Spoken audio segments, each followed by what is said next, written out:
Hey guys, Station X here, and in today's video there's going to be a complete GameCube beginner's guide on basically everything you need to know when you buy GameCube in today's age. Now, one thing I wanted to point out with this Nintendo GameCube is its most defining feature here, besides it being small and compact, is the 4-player ports on the front here. Now, while this isn't unique to the Nintendo GameCube itself, this allows you to do a lot, and I mean play a lot, of really cool co-op games, and it's possibly one of the best systems to do co-op experiences with. I just wanted to get this game out of the way because it's basically the #1 reason why people bought GameCubes back in the day: Super Smash Bros. Melee. Now, if there was any game you were going to start with on the Nintendo GameCube, this is probably one of the ones to do this with, because while it's probably the most popular party/fighting game that Nintendo's ever done, it's something that, even with the newer iterations, this version specifically still gets talked about to this day. And it's basically the sole reason for why the Nintendo GameCube controller keeps getting re-released over and over again. I mean, look at it.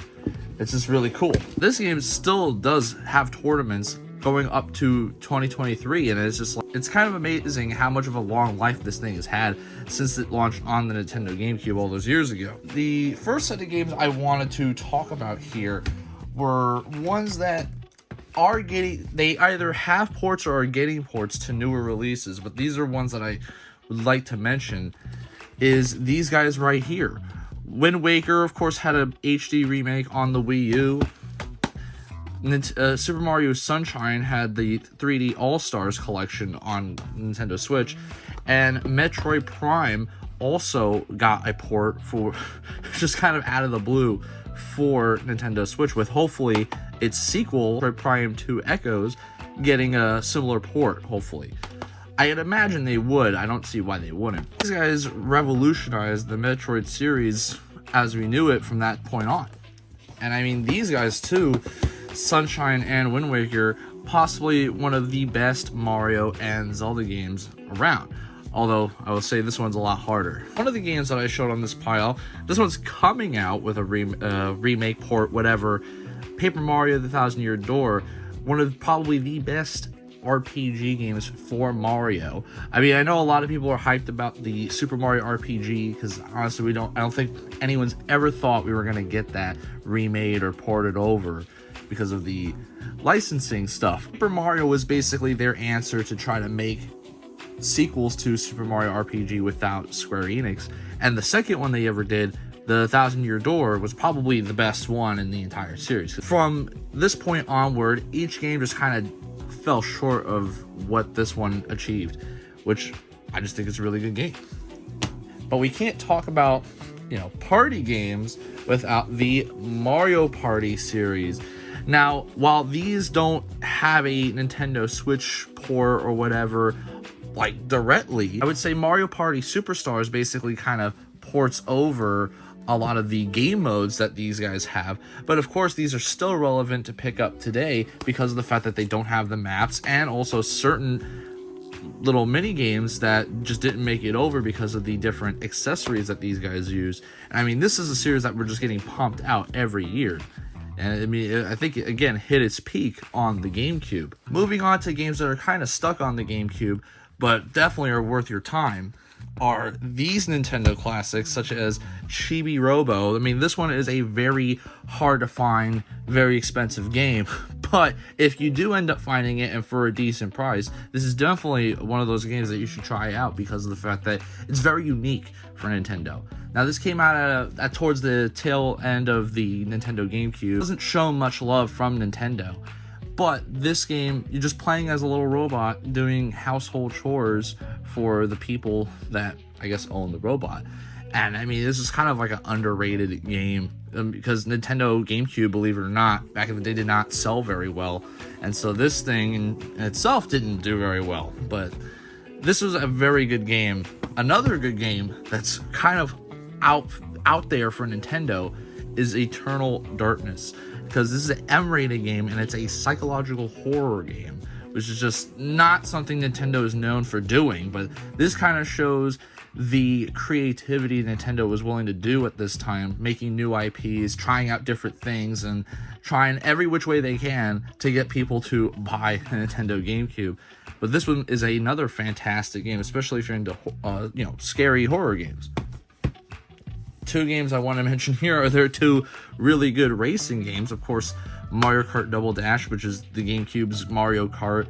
One of the ones that I think is really good to go back to, because with the more modern Mario Karts, really Mario Kart 8 Deluxe is just kind of the Mario Kart game, and you kind of don't have to go back to the other ones.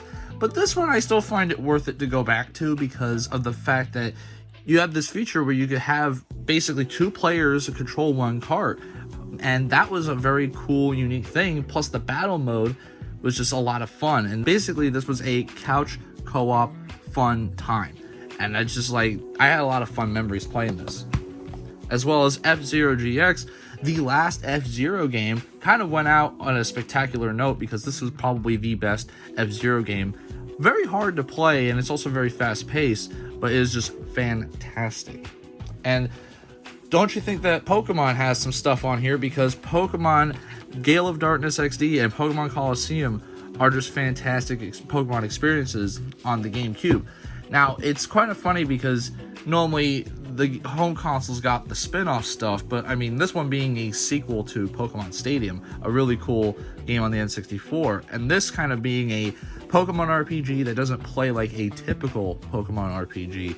It is just fantastic. And these are must-haves for anybody who's a fan of Pokemon. Now, one thing Nintendo has a bad reputation with is not having a lot of great third-party experiences. They're just kind of known to just be like, hey, they make good first-party games, but third-party doesn't really pay attention to them too much. And this probably wasn't helping during the GameCube time. But they actually did have some really good third-party stuff, with Konami making Metal Gear Solid on here. Now this one, the Twin Snakes, was just a combination of the first and second one, but this was a GameCube only Metal Gear Solid at a time in which Metal Gear was basically only on PlayStation. I mean, a Metal Gear game period hadn't shown up on Nintendo since the NES days. And a Metal Gear Solid game just never showed up on the Nintendo system until this one.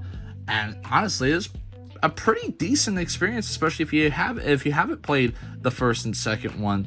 This is a pretty solid experience for a GameCube. Continuing that trend of games that started on Nintendo, went over to PlayStation, Final Fantasy was like one of the RPG series for Nintendo, and then when PlayStation moved in, that's when Final Fantasy moved over. But this was a awesome, again, GameCube only experience for Final Fantasy, and doesn't get a lot of attention nowadays, so I think we should kind of get this back. And possibly one of the biggest exclusives on here, well, it was exclusive for a short time, Capcom's Resident Evil 4. I mean, like, Resident Evil, again, was one of those things that basically started on the PlayStation, never was seen on Nintendo systems, with the exception of Resident Evil 2. But, like, most people bought it for PlayStation. It was kind of its home. And then when GameCube comes over, they put every Resident Evil game, including this one, Resident Evil 4, on the Nintendo GameCube.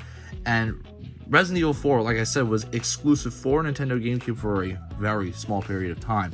But this was probably one of the best, if not the best, versions of Resident Evil 4 that they ever did. And honestly, I think this is probably the best way to, in my opinion, it's the best way to play it. Now, of course, Sega had stopped making consoles at this time and started making their games for other systems, and this is when we got a bunch of Sonic games. And specifically, I have here Sonic Adventure 1 and 2. These are kind of like the director's cuts versions, and while probably the Dreamcast is a better version of these games, like the Dreamcast version, the GameCube version was probably the first time a lot of people got to experience this, because the Dreamcast did even worse than the Nintendo GameCube. But these are very, very solid experiences for Sonic. And another subgroup of Nintendo third-party games that happened was Nintendo was licensing their characters off to other third-party games to use. very famous examples were NBA Street, with them using the Mario cast with basketball, which was very fun. DDR Mario Mix, which is basically a Dance Dance Revolution game with all Mario songs and just Mario characters dancing it up. And possibly my favorite, and a lot of people's favorite, Soul Calibur 2 featuring Link.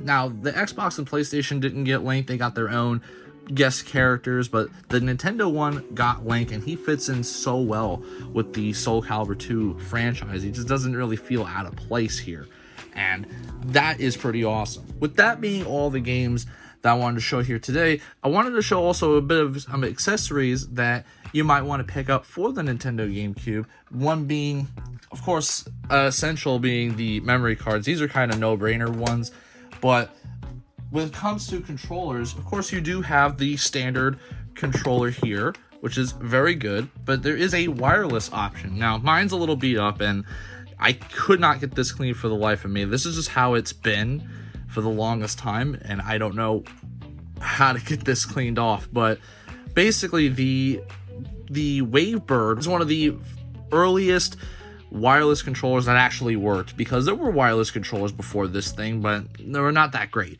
This is probably the first one that really did wireless great. And here you would see that the adapter and the controller both have these little dials that you would just match the number up with. You plug it in here, you turn it on, and then there you go. And this thing has a pretty decent range too, so you could kind of go around the house with it, with this also needing 2 AA batteries, which not too bad.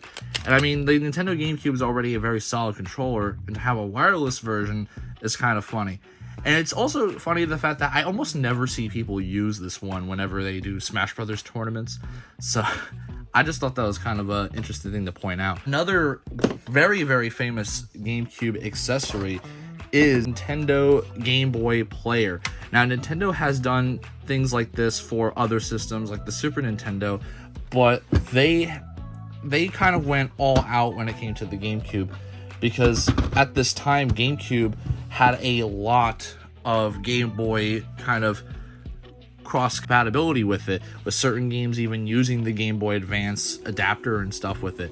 But this thing allows you to straight up play Game Boy games from the original all the way up to Game Boy Advance on the TV. And with the fact that this thing was kind of portable because of how small it is, you could bring this anywhere and bring your Game Boy games, but on a big TV instead of like a tiny handheld, and with an actual lit colored screen until the SP came out. But this thing was awesome. I enjoyed it. And you could even use your Game Boy Advance as a controller to play the games on the TV, which is another fantastic thing. Plus, the games kind of shoot out when you eject it, this little button here. Now, you do need another piece with it that usually came with it, but nowadays it's kind of hard to find, and that is the Game Boy Player disc. This thing is also region locked, so if you have, like, say, a Japanese version of this disc, but don't have, like, the North American version, then, you know, you're not going to be able to use, like, the North American Game Boy Player with it. So that's kind of, like, a little bit of a bummer unless you know how to modify the GameCube. But this is the kind of thing that makes this accessory expensive, is because this thing is not very common. This is decently common, but not the disc itself. That is basically everything that you need to know about the Nintendo GameCube. I just wanted to do a little bit of a beginner's guide, because there were some accessories and games I didn't mention, but basically this is everything that I think is fine for a beginner's starting point. But let me know what you guys think in the comments below about the Nintendo GameCube. What games would you recommend if someone was maybe first coming to you about a Nintendo GameCube and wanted to start a collection? Let me know in the comments below, as well as let me know if you guys like this type of video. I was thinking about doing this for other systems, but the only way to let me know if you guys enjoy it is if you comment, like, and subscribe to the channel. And then this way I can do more of these. With that being said, I've been Station X. I hope you guys have a wonderful day. Baby, you give me ice and fire. You're giving me wind and rain.